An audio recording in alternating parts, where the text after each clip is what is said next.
Wally. Tonight we're reading Curious George by H.A. Ray. Good boy.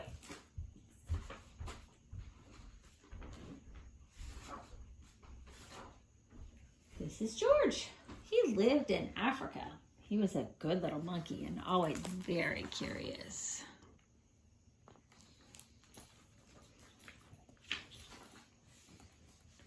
One day, George saw a man. He had on a large yellow straw hat.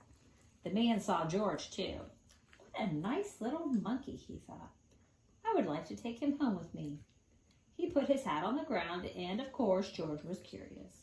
He came down from the tree to look at the large yellow hat.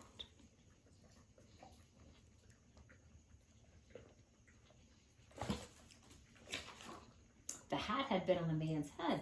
George thought it would be nice to have it on his own head. He picked it up and put it on.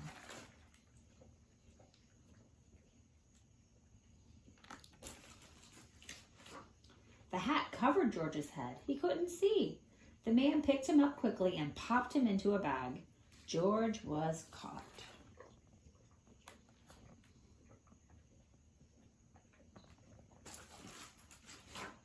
The man with the big yellow hat put George into a little boat, and a sailor rowed them both across the water to a big ship. George was sad, but he was still a little curious.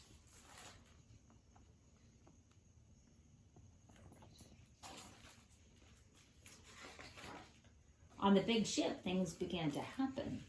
The man took off the bag. George sat on a little stool, and the man said, "George, I'm going to take you to a big zoo in the big city.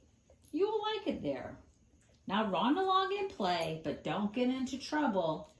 George promised to be good, but it is easy for little monkeys to forget.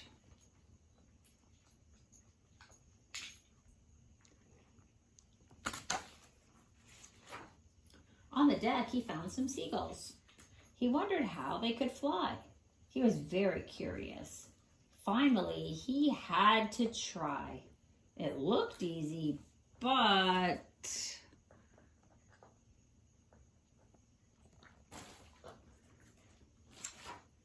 oh, what happened?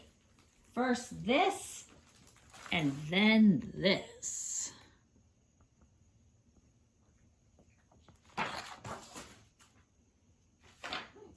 Where's George? The sailors looked and looked. At last they saw him struggling in the water and almost all tired out.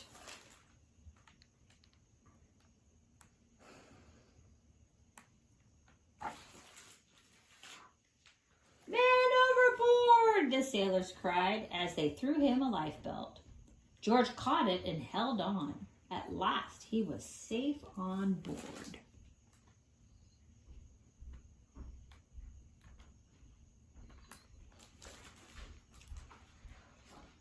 After that, George was more careful to be a good monkey until at last the long trip was over. George said goodbye to the kind sailors, and he and the man with the yellow hat walked off the ship onto the shore and on into the city to the man's house.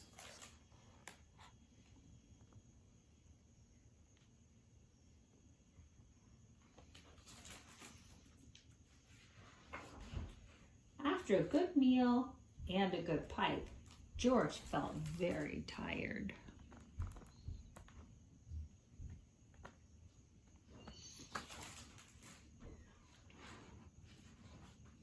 He crawled into bed and fell asleep at once.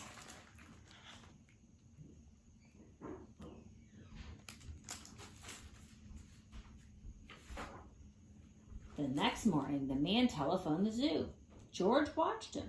He was fascinated. Then the man went away. George was curious. He wanted to telephone too. 1, 2, 3, 4, 5, 6, 7. What fun!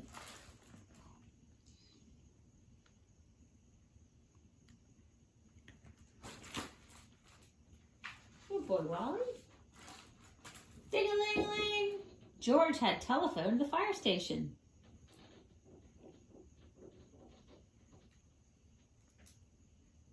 The firemen rushed to the telephone. "Hello, hello," they said, but there was no answer. Then they looked for the signal on the big map that showed where the telephone call had come from. They didn't know it was George. They thought it was a real fire.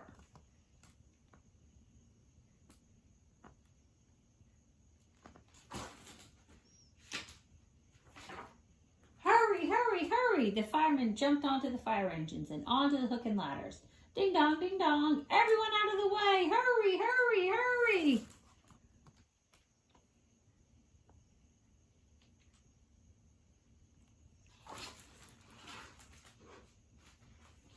The firemen rushed into the house. They opened the door.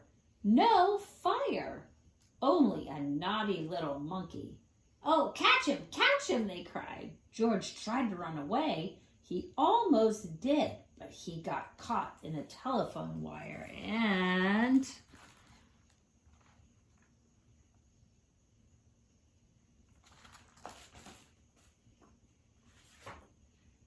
A thin fireman caught one arm and a fat fireman caught the other. "You fooled the fire department," they said. "We will have to shut you up or you can't do any more harm." They took him away and shut him in a prison.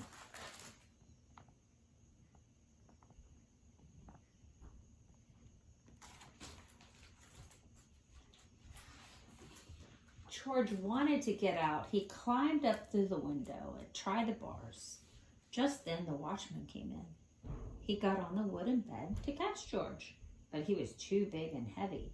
The bed tipped up, the watchman fell over, and, quick as lightning, George ran out through the open door.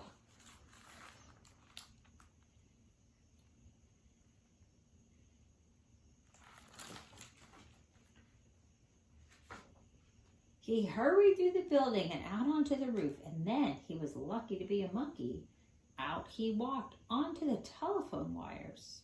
Quickly and quietly over the guard's head, George walked away. He was free.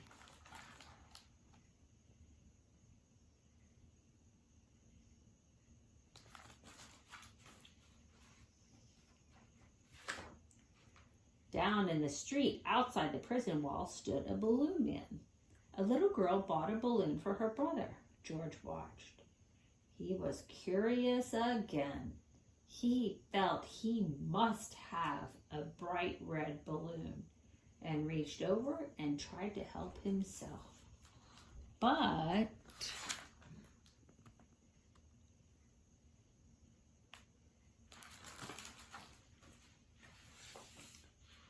instead of one balloon, the whole bunch broke loose.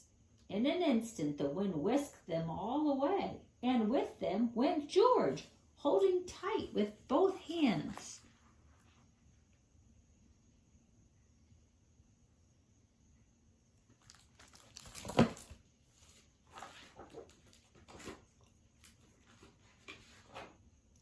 Up, up he sailed, higher and higher. The houses looked like toy houses, and the people like dolls. George was frightened. He held on very tight.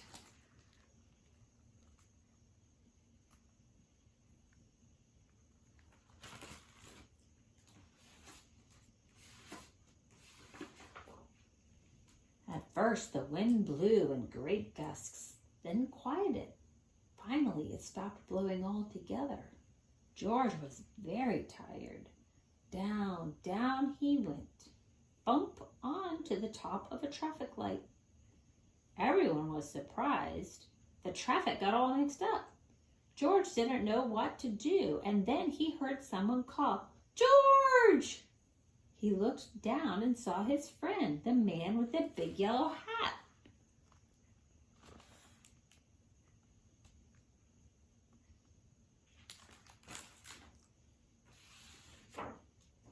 George was very happy. The man was happy too.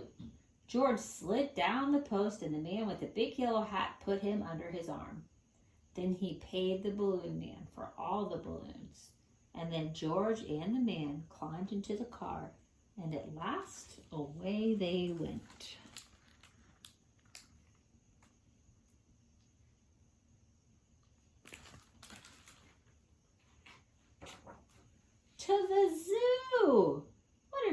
place for George to live.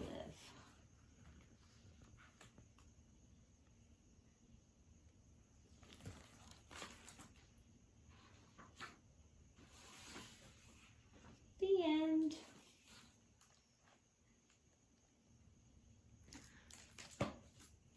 Good night, Wally. Good night, everyone.